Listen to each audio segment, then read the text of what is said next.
চিন্তা করুন তো, এমন একজন মানুষের কথা যিনি কোনো যুদ্ধ না করে, কোনো রক্ত না ছড়িয়ে শুধুমাত্র বুদ্ধি আর নির্মম ব্যবসায়িক চালে পুরো মার্কিন যুক্তরাষ্ট্রকে নিজের পকেটে পুরে ফেলেছিলেন। ইলন মাস্ক বা জেফ বেজোস নন, তিনি হলেন ইতিহাসের সর্বকালের সেরা ধনী জন ডি রকফেলার। কি ছিল তার সেই চক্রান্ত যা পুরো বিশ্বকে কাঁপিয়ে দিয়েছিল? জানতে ভিডিওটি শেষ পর্যন্ত দেখুন। 1872 সালের ফেব্রুয়ারি বা মার্চ মাসের কোনো এক কুয়াশাচ্ছন্ন সকাল, মার্কিন যুক্তরাষ্ট্রের ওহাইও অঙ্গরাজ্যের ক্লিভল্যান্ড শহরের তেল শোধনাগারের মালিকদের মধ্যে এক চরম এবং শ্বাসরুদ্ধকর আতঙ্ক ছড়িয়ে পড়েছে, যারা কয়েকদিন আগেও নিজেদের স্বাধীন এবং লাভজনক ব্যবসায়ী ভাবত। তারা হঠাৎ করে আবিষ্কার করল তাদের ব্যবসা ধ্বংসের প্রাতিষ্ঠানিক দ্বারপ্রান্তে। রাতারাতি ট্রেনের মাধ্যমে তেল পরিবহনের খরচ দ্বিগুণ বা তারও বেশি বাড়িয়ে দিয়েছে রেলওয়ে কোম্পানিগুলো। এই বাড়তি ভাড়ায় তেল পাঠালে প্রতিটি স্বাধীন তেল শোধনাগারের মালিক দেউলিয়া হয়ে যাবে।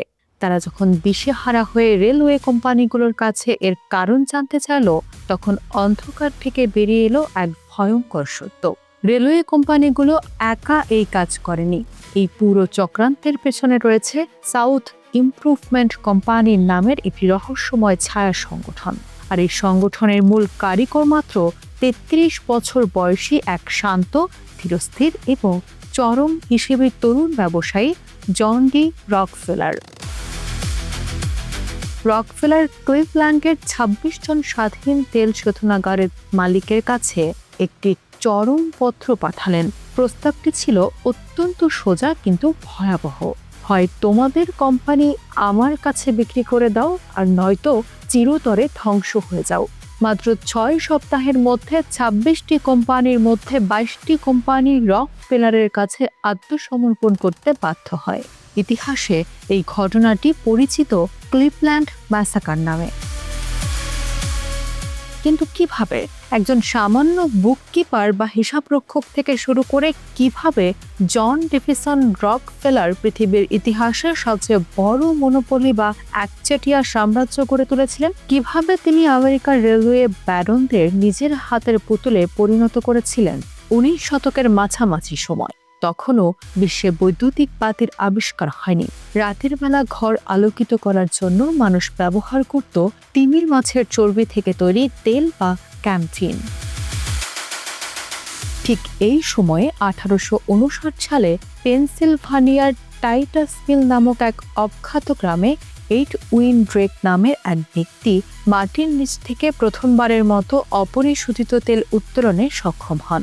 শুরু হয় পেনসিলভানিয়া অয়েল রাশ। কিন্তু এই অস্থির বাজারে বসে সবকিছু খুব গভীরভাবে পর্যবেক্ষণ করেছিলেন 23 বছর বয়সী এক তরুণ জন ডি রকফেলার। রকফেলারের শৈশব ছিল অত্যন্ত অদ্ভুত। তার বাবা উইলিয়াম রকফেলার ছিলেন একজন পেশাদার প্রতারক, যাকে মানুষ ডেভিল বিল বলত।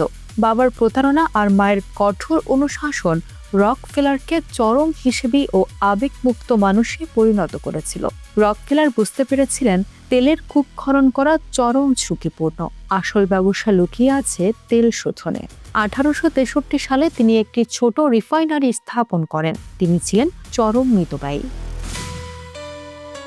বর্জ্য না ফেলে তিনি তা দিয়ে ভেসলিন, মোমবাতি ও আলকাতরা তৈরি করতেন। নিজের কারখানায় ড্রাম তৈরি করে খরচ কমিয়ে আনলেন। 1870 সালে গঠিত হলো standard oil company. Rockefeller railway কোম্পানিগুলোর সাথে চুক্তি করে গোপন ছাড় বা রিবেট আদায় করা শুরু করেন।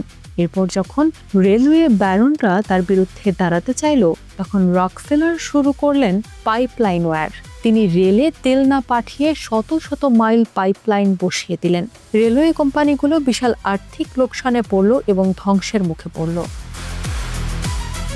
1880-র দশকের শুরুতে জন ডি রকফেলার আমেরিকার রিফাইন্ড অয়েলের প্রায় 90% বাজার একাই নিয়ন্ত্রণ করতেন।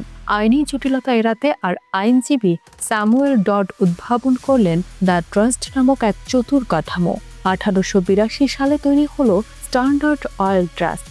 নিউ ইয়র্কের গোপন অফিসে বসে 9 জন ট্রাস্টি পুরো আমেরিকার তেলের বাজার চালাতে লাগলেন। কিন্তু 1902 সালে এই দুর্ভেদ্য সাম্রাজ্যে আঘাত হানলেন অনুসন্ধানী সাংবাদিক আইডো টার্বেল। তার বাবার রকফেলারের চক্রান্তে নিঃস্ব হয়েছিলেন। আইডা নথিপত্র ও তথ্য প্রমাণ সংগ্রহ করে the history of the standard oil company প্রকাশ করলেন। পুরো আমেরিকার জনরোষ ছড়িয়ে পড়ল। আমেরিকার প্রেসিডেন্ট থিওডোর রুজভেল্ট স্ট্যান্ডার্ড অয়েলের বিরুদ্ধে ঐতিহাসিক মামলা দায়ের করলেন। অবশেষে 1911 সালের 15 মে মার্কিন সুপ্রিম কোর্ট নির্দেশ দিল স্ট্যান্ডার্ড অয়েলকে ভেঙে অন্তত 34টি আলাদা কোম্পানিতে ভাগ করতে হবে। কিন্তু সবচেয়ে বড় প্রহসনটি ঘটেছিল এরপরেই।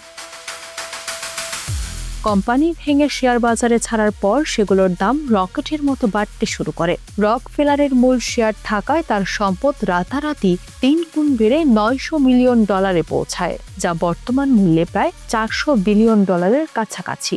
জীবনের শেষ 40 বছর রকফেলার জনহিতৈষী কাজে শত শত মিলিয়ন ডলার দান করে কাটান। কিন্তু তার আসল উত্তরাধিকার হলো তিনি বিশ্বকে দেখিয়েছিলেন একটি প্রাইভেট কর্পোরেশন কতটা শক্তিশালী হতে পারে। রকফেলার আজ নেই, কিন্তু তার কর্পোরেট সাম্রাজ্যবাদের ব্লু প্রিন্ট আজও বিশ্ব পুঁজিবাদকে নিয়ন্ত্রণ করে চলেছে।